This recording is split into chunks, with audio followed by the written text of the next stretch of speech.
News coverage has been always an issue for audience of the Western media in general and Arab media in particular.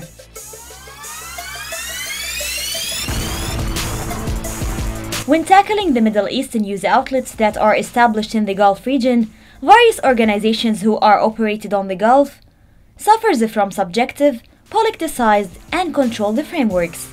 Deputy editor of the UAE desk from Gulf News commented on this.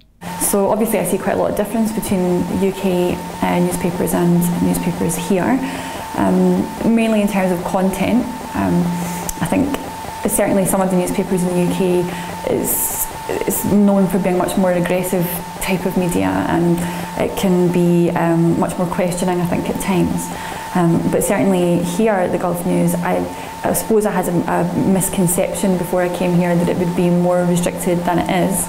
I actually haven't found that at all to much of a degree. We have to be careful about things like sensitivities, things that would maybe offend some of our readers that, again, back in the UK you wouldn't need to worry about as much. But I understand that that's a cultural thing, that people who are reading the newspaper might find some certain topics a bit offensive and difficult. Eventually, all news organizations have different working policies and political agendas on which they rely and apply on reality. Media organizations in the Middle East and specifically the Gulf can improve their domestic and international coverage by adopting flexible strategies when dealing with the critical issues that may risk the security of any given country.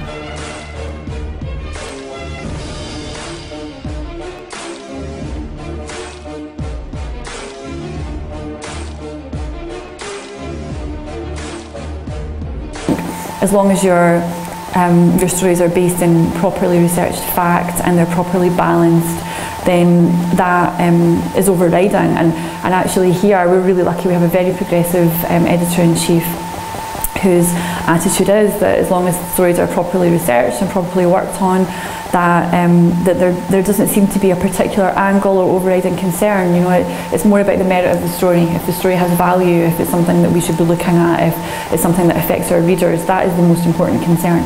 The contemporary Arab media is facing huge challenges due to the highly controlled frameworks and due to the massive expansion of digital media. So for example, if you're on Twitter and you're following several different news outlets, you know, if something breaks, you'll get a whole list of all these different news outlets breaking the same story.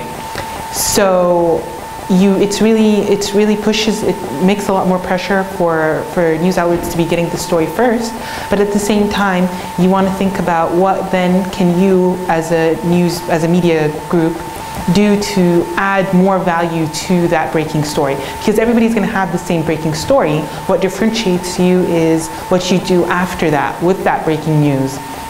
So I think we'll probably see more emphasis on analysis, on background, on the human interest angle, perhaps the business angle, other aspects that are not necessarily strictly hard news, but will add value to that breaking news that we're already getting from so many places. And I think that's what's going to, you know, allow news outlets to stand out from each other and to differentiate themselves and differentiate their brands.